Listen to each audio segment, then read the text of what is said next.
प्यारे बच्चों, स्वागत है आप सभी का आज़ाद IAS और आज़ाद ग्रुप के सभी प्लेटफॉर्म पर। बच्चों, जैसा कि आपको पता है कि 1 जुलाई से लेकर 7 जुलाई के बीच में वन महोत्सव का एक विस्तृत कार्यक्रम भारत सरकार के द्वारा करवाया जाता है और इसी मुहिम पे हमारी जो मुहिम चल रही है 5 लाख वृक्षारोपण को लेकर के। तो आप जानते हैं कि जब आप एक प्रयास में निकलते हैं तो प्रयास के दौरान आपको विभिन्न आपके रास्ते में ऐसे लोग मिलते हैं जो उदाहरण प्रस्तुत कर चुके होते हैं। तो आज जो है मैं आपको क्या कहूँ, इतिहास के 2 नए चेहरे फिर से याद आ जाते हैं। आप लोगों ने सैयद ब्रदर्स के बारे में पढ़ा होगा, सैयद बंधु के बारे में पढ़ा होगा। तो 2 सैयद बंधु मेरे सामने हैं और मैं अभी आप लोगों के इनके एक जो इन्होंने उदाहरण प्रस्तुत किया है पर्यावरण के क्षेत्र में लेकर के, आप देखेंगे पूरा का पूरा कार्य भी आपको दिखाऊंगा और आज हो सकता है आपको भी कुछ मोटिवेशन मिले। मैं प्रयास करूँगा कि कुछ आप सीख पाएँ, जान पाएँ किस तरीके से हम जो व्यक्तिगत निहित स्वार्थों पे ही लिप्त हो गए हैं, यदि हम थोड़ा सा भी प्रकृति के बारे में सोचें तो किस तरीके से सर ने काम किया है और कैसे ग्राउंड लेवल पे काम किया है। तो आज इनके काम को आप देखेंगे भी। और मैं सर से सर का नाम है सैयद काशिफ और सर हैं यासिर जी। तो आज इनके द्वारा जो किया गया प्रयास है, अथक मेहनत, मतलब अथक परिश्रम इसलिए कह रहा हूँ क्योंकि जब आप इस पूरी की पूरी हिस्ट्री को सुनेंगे और जानेंगे कि कैसे एक रेगिस्तान को इन्होंने एक पूरे के पूरे मरुद्यान में बदल दिया। हम लोग गाज़ियाबाद में बैठे हैं और मैं अभी सर को कहूँगा, इधर आप देखेंगे पूरा का पूरा जंगलों का, आपको कंक्रीट का जंगल दिख रहा होगा। ये आप देख सकते हैं पूरा कंक्रीट का, क्रॉसिंग रिपब्लिक का एरिया है। और इसके जस्ट इस तरफ देखेंगे तो आपको खुद आश्चर्य होगा कि ये कैसे पक्ष हैं। एक चेहरा है जहाँ पर जंगलों को काटा जा रहा है, दूसरा चेहरा है कि वही इसी क्षेत्र के रहने वाले लोगों के लेकर के इन्होंने इतना व्यवस्थित काम किया है यहाँ पे, ये अपने में बहुत प्रशंसनीय है। तो बहुत कम ही लोग होते हैं। मैं खुद जब सर से मिला और सर से बात किया और जो इनका पूरा का पूरा एटीट्यूड है, ये सब चीज़ें देखने और सुनने के बाद बहुत कुछ सीखने को मिलता है। तो मैंने सर से आग्रह भी इसी चीज़ को लिया कि थोड़ा सा आपको भी कुछ चीज़ें जानने को मिले। तो 5 लाख तो देखो, वृक्षारोपण करना एक बात होती है, आप 5 लाख 10 लाख 50 लाख कितना भी करा दीजिए, मुद्दा होता है उन्हें सरवाइव करना, उन्हें ले जाना। जैसे मैं हिंदू धर्म की बात करूं तो हिंदू धर्म में एक वृक्ष को 100 पुत्रों के बराबर माना गया है, इतना महत्व दिया गया है। और निश्चित तौर पे जैसा कि मैंने आपको बताया कि हमारा जो जीवन है, जीवन का आधारभूत वृक्ष ही है। आज ये ऑक्सीजन ना दें, धीरे धीरे प्रकृति में देख रहे हैं ग्लोबल वार्मिंग, दुनिया भर की समस्याएँ आप पढ़ रहे हैं, लगातार आप लोग इन चीज़ों से रूबरू हो रहे हैं। विश्व समुदाय बैठ के कर रहा है बड़े स्तर पर, है ना। ये चर्चा हो रही है कि हमें वनीकरण करना है, वृक्षारोपण करना है। तो हमारा पूरा जीवन इन्हीं के ऑक्सीजन का रेडी है। यदि इनका ऑक्सीजन नहीं मिला, धीरे धीरे हमारी उम्र घटती जा रही है। 67 साल हो चुकी है हमारी उम्र, है ना। तो कहीं ना कहीं पे हम हर व्यक्ति को, जो पूरा मेडिकल साइंस ने कहा है कि एक व्यक्ति को अपने पूरे जीवन में 3 वृक्षों की ऑक्सीजन लगती है, तो हमें मरने से पहले 3 वृक्ष तो लगा के ही जाना है क्योंकि हम इनके रेडी हैं, इन्होंने ही हमें जीवन दिया है। तो सर के द्वारा किया गया प्रयास, मैं चाहता हूँ कि एक बार सर बताएं किस तरीके से पूरी यात्रा प्रारंभ हुई, कैसे ये सोच आई। सबसे बड़ी बात होती है सोच आने की, है ना। काम शुरू होना, कारवां बनना वो अलग बात है। आज हम आपसे मिले, है ना, तो ये कारवां मिलना अलग बात है, लेकिन मुद्दा है कि जब शुरुआत में आपने पूरा कार्य प्रारंभ किया, कैसे आपने सोचा कि वृक्षारोपण होना चाहिए और कैसे मुहिम शुरू हुई। मैं चाहता हूँ कि आप इसको बहुत विस्तार से बताएं। जी नमस्कार भाइयों, मैं सैयद काशिफ और आभारी हूँ इन लोग का भी जो आज इस टीम से हम लोग भी जुड़ गए हैं किसी तरह, डायरेक्ट चाहे इनडायरेक्ट तरीके से। और सर ये किस्मत के अपने फेरे होते हैं। और बहुत पहले की सर बात है कि जो इन्होंने बताया कि कंक्रीट के जंगल हैं, तो हम लोग भी इसी ऐसे एक जंगल में छोटे से घर में रहते हैं। और 1 साल पहले मेरे फादर बेड रिडन थे, कुछ प्रॉब्लम थी उनको, बीमार चल रहे थे और पिछले 18 अप्रैल को उनका देहांत हो गया था। तो उनके नसीब में यहीं की ज़मीन थी कब्रिस्तान की, और एक ये सरकारी कब्रिस्तान है, अलॉटेड है गवर्नमेंट की तरफ से। तो जब उनकी यहाँ कब्र बनी थी उसके बाद हम लोग को एक सोच आई थी कि इतने बड़े कंक्रीट जंगल के सामने एक इतना बड़ा एरिया है जो कि एक रेगिस्तान की तरह था, सिर्फ़ और सिर्फ यहाँ पे धूल की आंधी उड़ती थी। तो वहीं से एक छोटी सी सोच या इंस्पिरेशन आई कि हम लोग क्या इस लैंड पे कुछ कर सकते हैं और इस पे ऐसा क्या कर सकते हैं जो कि एज एन होल पूरी सोसाइटी के लिए कुछ ना कुछ बेनिफिट हम लोग छोड़ के जा सकते हैं। आखिर 10-15 साल बाद हम लोग का भी नंबर आ जाएगा, हम लोग भी पत्ता कट जाएगा, यहाँ से चले जाएंगे। अंतिम उद्देश्य यही है। और चाहे कोई भी धर्म या मज़हब की बात हो तो एक पेड़ आदमी लेके ही जाता है अपने सामने, आप सब जानते हैं। और उसी तरीके से इन पेड़ों से ही हम लोग का पर्यावरण का पूरा बैलेंस बना है। और ज्ञान और विज्ञान की दुनिया में हम ये बहुत तेज़ी से आगे निकल गए और ये भूल गए कि क्या चीज़ें हम पीछे छोड़ के चले आए हैं। तो उसके बाद से हम लोग ने यहाँ पे काम शुरू करा। ये मेरे छोटे ब्रदर हैं और एक मेरे बड़े भाई और हैं जो टेलीकॉम में इंजीनियर हैं। हम तीनों भाइयों ने यहाँ पे एक प्लान बनाया और ये कोशिश करी कि इस लैंड को किसी तरीके से यूज़ करा जाए, ऑप्टिमम यूटिलाइजेशन कैसे करा जाए। तो जगह जगह अलग अलग गवर्नमेंट डिपार्टमेंट जो कंसर्न थे, जैसे कि गाज़ियाबाद के फॉरेस्ट डिपार्टमेंट से, जगह जगह से, इस कब्रिस्तान की कमेटी से परमिशन लेके हम लोग ने इस कार्य को स्टार्ट करा कि यहाँ पे कुछ पेड़ लगाए जाएं। पेड़ में भी हम लोग फर्दर एक स्टेप आगे जाके सोचा कि अगर हम कुछ फल के पेड़ इसमें लगा देते हैं तो वो और भी आसपास के लोगों को, चाहे गांव वाले हैं, चाहे यहाँ के कुछ बच्चे हैं जो यहाँ पढ़ते हैं, उनके लिए वैसे भी बेनिफिशियल रहेगा। वहाँ से ये सोच आई। तो पिछले 1 साल पहले से हम लोग यहाँ पे अपने इस काम में लगे हुए हैं। डेली हम लोग सुबह आते हैं 1 घंटा ऑफिस से पहले। हम लोग अपना बिज़नेस है, सेल्फ़ एम्प्लॉयड लोग हैं हम लोग, मगर सुबह हम लोग 5-6 बजे के आसपास आके यहाँ पे रोज़ 1 घंटा अपने हाथों से काम करते हैं। वो कहते हैं कि वर्कआउट करना चाहिए, तो जिम से अच्छा हम लोग को लगता है कि यहाँ पे हम लोग नेचुरल वर्कआउट करते हैं। और उसी तरीके से यहाँ पे हम लोग ने करीब 400 पेड़ प्लांट करे हैं एवरी 24 फीट छोड़ के। और अभी आप चलेंगे उधर, देखेंगे आप। मैं कहता हूँ कि चलते हैं, आइए आप चलते हैं, देखते हैं एक बार। चलते जी। सर इसको जो है पूरी अपनी जर्नी बताते जाएं। और मुझे एक बार आप थोड़ा सा वृक्ष बताएं, किस तरीके के पौधे लगाने चाहिए। जी हाँ, इस जी हाँ, चीज़ को जी लेकर हाँ। के भी मैं चाहता हूँ कि आप गाइड करें। देखिए, मेरा सोचना ये है कि चाहे तो हम पीपल के पेड़ लगा सकते हैं, जो कि बेस्ट है। एक पीपल का पेड़ ऐसा सुना है कि 1000 लोग के डेली रिक्वायरमेंट ऑक्सीजन को नीड पूरी करता है। तो आज जिस कंडीशन में हमारी ये ग्लोबल क्लाइमेट पहुंच चुका है, जिस तरीके से पॉल्यूशन का लेवल है, तो आई फील लाइक कि अगर हम एक पीपल का पेड़ लगाते हैं तो वो एक बहुत अच्छा काम करते हैं। अदर देन आप जैसे देख सकते हैं कि हम लोगों ने यहाँ पे ये जामुन के पेड़ आपके सामने लगाए हैं लाइन से। सब 1 साल पहले छोटे छोटे आए थे एक पैकेट में, हार्डली 6-6 इंच के, 8-8 इंच, 10-10 इंच की हाइट के थे। आज 1 साल के अंदर आप देख सकते हैं 3-4 फीट की हाइट ले चुके हैं सारे पेड़। और ऊपर वाले ने चाहा, भगवान ने चाहा तो 2-3 साल बाद यहाँ की एक अलग ही रौनक होगी। और हर धर्म में कहा है कि एक पेड़ की चाहे छाँव हो, चाहे एक चींटी चले, चाहे एक परिंदा उस पर बैठे, हर चीज़ का एक पुण्य है अपने आप में।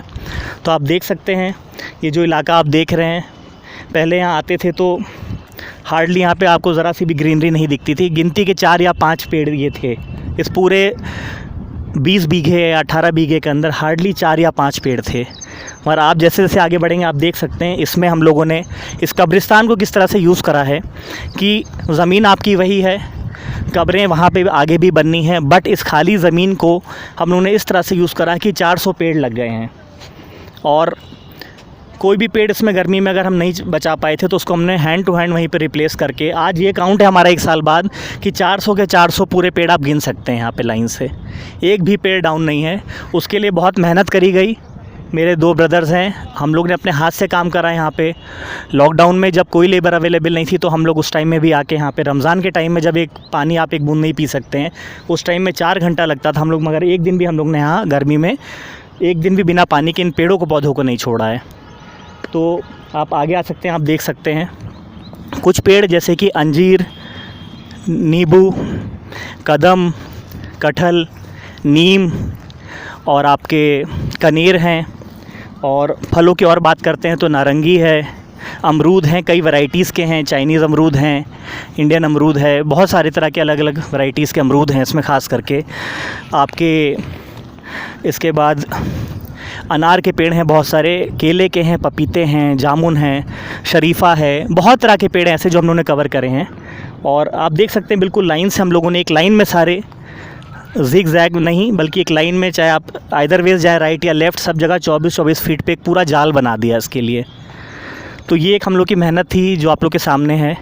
और इस तरीके से अगर हम लोग आगे भी, आजकल के नौजवान जो पीढ़ी के लोग हैं, अगर हम लोग थोड़ा सा अपना रोज़मर्रा की ज़िंदगी से थोड़ा सा टाइम निकाल के कुछ भी अच्छा ऐसा काम करते हैं तो मुझे लगता है कि एक हम अच्छा, देखिए एक छोटी सी बात है कि हर आदमी अपने ज़िंदगी में अपने गुज़र बसर में लगा है, और हार्डली अगर हम 1 घंटा अपना निकाल सकते हैं और कुछ अच्छा काम कर सकते हैं तो एक बहुत बड़ा उपलब्धि होती है ये।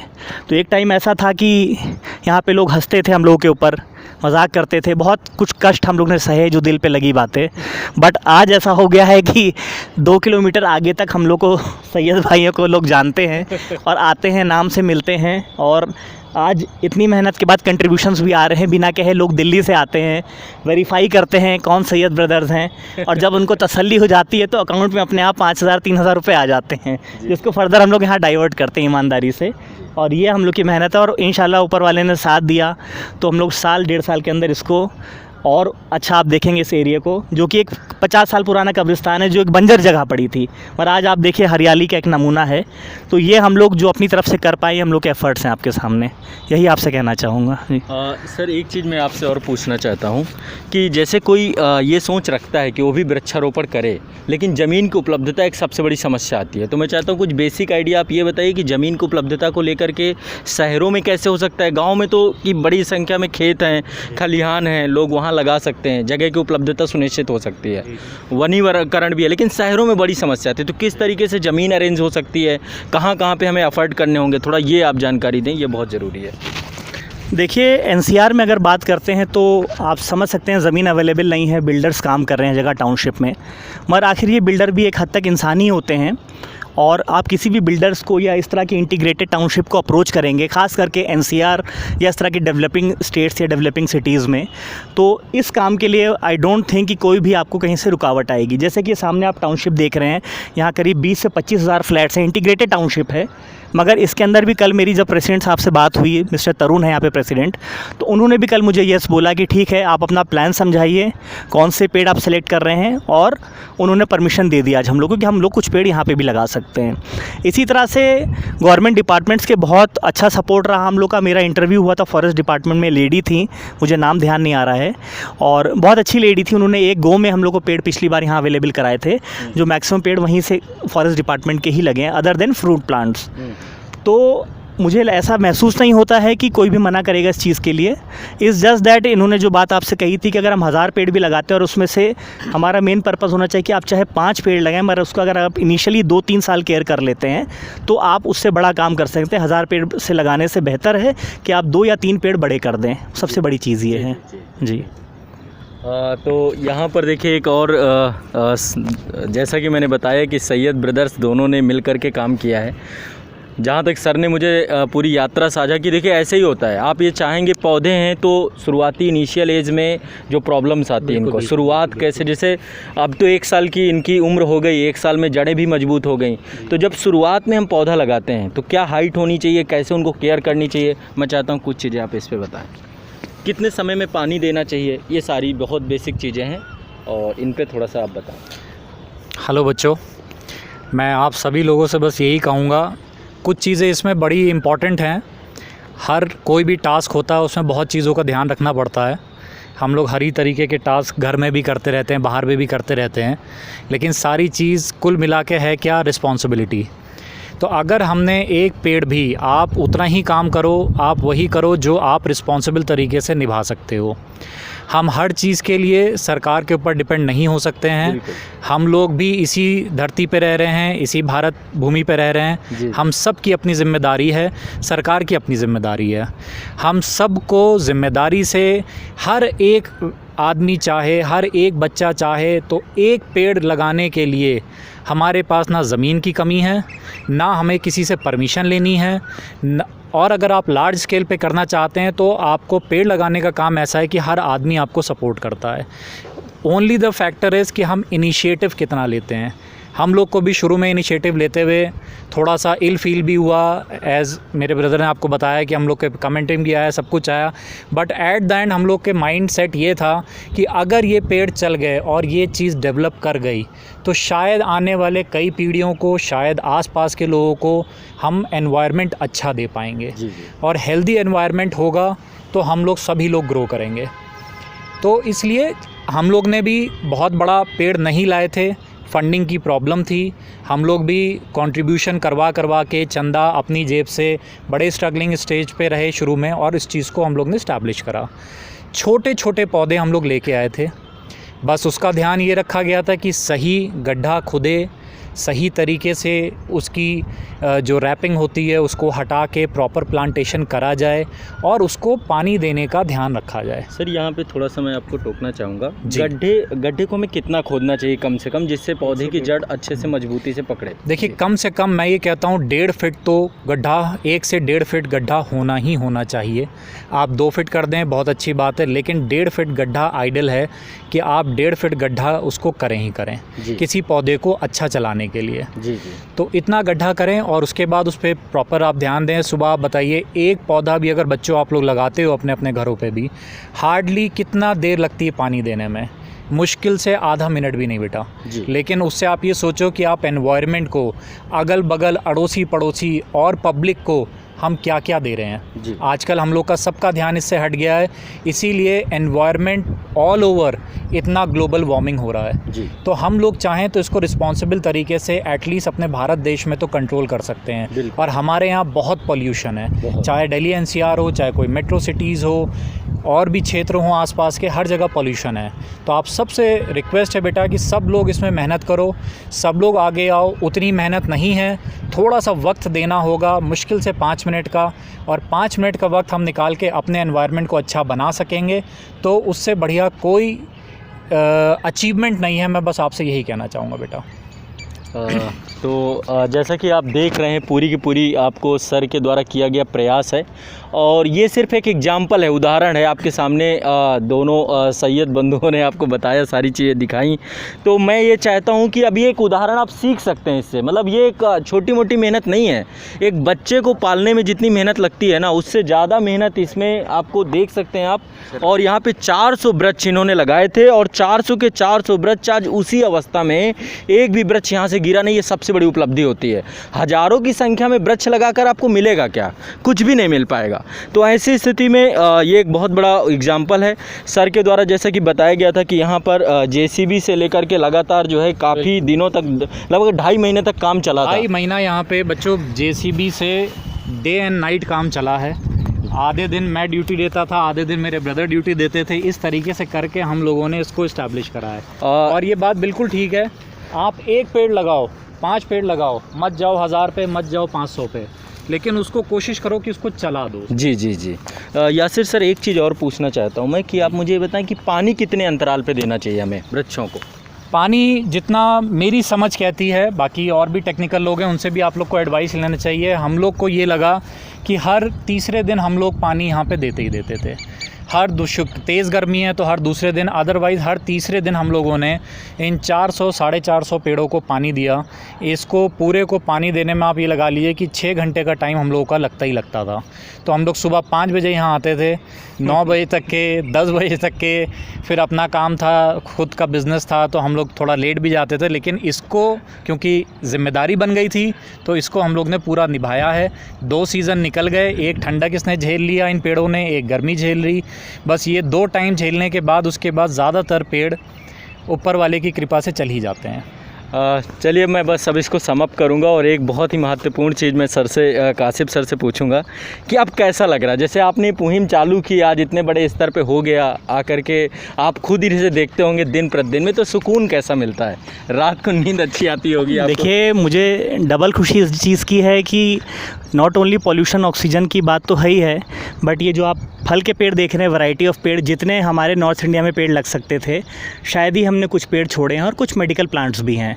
मगर खुशी इस चीज़ की होती है कि जब कल को इसके फल बड़े हो जाएंगे, इधर गांव है, पीछे फ्री होल्ड का एरिया है, गांव वाले लोग हैं काफ़ी सारे, जब वो इस बाउंड्री को कूद के आएंगे और उस फल को एंजॉय करेंगे, उस फल को खाएंगे, उसकी खुशी इतनी ज़्यादा होती है। ऑक्सीजन तो सब जानते हैं मिल ही रहा है, तो एक ऐसा लगता है कि चलिए, लॉकडाउन में भी हमने कोई काम नहीं करा, बट ऐसा लगता है बाकी सारे कामों से ज़्यादा हमने काम करा है। आप देख सकते हैं ये पेड़ जो पैकेट में आए थे, आज 1 साल 1.25 साल के बाद कितने अच्छे खड़े हैं। ये डेली पानी लगाने की मेहनत है हमारी। राइट में आप देख सकते हैं आम के पेड़ लगे हैं, उसके बाद अमरूद की लाइन है, उसके बाद अनार की है, अंजीर की है। इस तरह से मैक्सिमम प्लांट्स आपको फ्रूट्स के मिलेंगे यहाँ पे। तो नो डाउट मतलब वो एक जो फीलिंग है वो हम वर्ड्स में आपको डिफाइन नहीं कर सकते हैं। जब आप उसके थ्रू गुजरते हैं तो उसकी अहमियत आप तभी समझ यानी सकते इसका हैं। अनुभव आपको खुद ही लेना पड़ेगा। जी हाँ, बिल्कुल। आप पेड़ लगाइए और अनुभव लीजिए। तो मैं बस सर अब ये चाहता हूँ कि आप थोड़ा सा एक बच्चों को बताइए कि आपको वृक्षारोपण करना चाहिए और उसको लेकर किसी भी तरीके से बस शुरुआत कर देनी, ऑटोमेटिक चीज़ें बड़ी होती जाएंगी। जी जी बस देखिए बच्चों, आपसे यही कहूँगा कि हम लोग बहुत टाइम देते हैं ऐसे शौक़ पे अपने, जैसे कि आप टेलीविज़न हम देखते हैं, बहुत बहुत देर देखते हैं, मोबाइल पे बहुत सारे गेम्स हैं जो हम लोग देखते हैं। हार्डली कुछ ही ऐसी चीज़ें जो हम लोगों को सिखाती हैं, एजुकेशन देती हैं, कुछ फ्रूटफुल होता है। तो इंटरनेट या टेक्नोलॉजी को उस हद तक यूज़ करिए जो कहीं फ्रूटफुल हो, बेनिफिशियल हो। तो मेरी आपसे एडवाइस है, मेरी आपसे रिक्वेस्ट भी है। कुछ शायद मुझसे बड़े लोग होंगे, कुछ मेरे छोटे भाई ब्रदर्स होंगे, बहनें होंगी, तो मैं आपसे हम्बली रिक्वेस्ट करता हूँ कि यार सोसाइटी के लिए कुछ ऐसा करा जाए कि हमें कोई आगे भी याद रखे। तो ऐसा कुछ कंट्रीब्यूशन हम सब का जब आएगा तो हम एक अच्छी जगह बना सकते हैं। जी। तो भारत इतना बड़ा देश है और बहुत पोटेंशियल हमारे पास काम करने को, और हम अपना काम अपने घर से, अपने पड़ोसी से ही स्टार्ट कर सकते हैं। हमें कोई स्टार्टअप फंडिंग की ज़रूरत नहीं है कि हम स्टार्टअप करें और फंडिंग करें। ये हम अपने स्कूल एज में, चाहे टेक्निकल क्वालिफ़िकेशन के टाइम में कभी भी कर सकते हैं। इसका कोई उम्र, कोई क्षेत्र नहीं है। तो मैं आपसे ये रिक्वेस्ट करूँगा कि आप इसको करिए बिल्कुल, और कोशिश करिए एक पेड़ आप गमलों या घरों से छोड़ के ज़मीन पे लगा के देखिए आप, कि उसकी जो ग्रोथ होती है, जो परमानेंट स्ट्रक्चर लेता है, कल को छाँव देगा, तो आपको उस चीज़ की खुशी होगी। तो मेरी रिक्वेस्ट आपसे सब लोग से ये है, मेरा उद्देश्य भी है, मेरी रिक्वेस्ट भी है कि हम सब लोग इसमें अपने अपने आस पड़ोस में कम से कम एक पेड़ यार लगाएं, और एक ऐसा काम कर जाएं कि हमें आने वाले लोग भी याद करें कि हाँ, इन्होंने, फ़लाने साहब ने एक पेड़ ये लगाया था, आज हम इसकी छाँव का मज़ा ले रहे हैं। जी। तो चलिए फिर इसी के साथ मैं आपको सर की एक बार अंतिम झलक दिखाता हूँ पूरी मेहनत की, और लगातार आप कभी यदि गाज़ियाबाद आएंगे तो मैं सर से आपको मिलवाऊंगा भी। बस कहने का मतलब ये है कि इससे कुछ सीख लीजिए। और सिर्फ आप देखिए, एक चीज़ होता है, सचिन तेंदुलकर बैटिंग कर रहे हैं, दूसरा आप खुद कर रहे हैं। ये दूसरे की मेहनत है, इनके द्वारा किया गया प्रयास है। ये चीज़ आपको खुद करना है, बस इसे सीखना है। यदि आप इतना कर पाए और इससे एक पेड़ भी आप लगा करके उसको 1 साल 2 साल तक उसको सर्वाइव करा पाए, इसके बाद फिर आपको खुद उसका खुशी का अनुभव और सारी चीज़ें होंगी। तो यही उद्देश्य था, और निश्चित तौर पर आप बहुत कुछ सीखे होंगे। चलिए, बहुत बहुत शुक्रिया, धन्यवाद।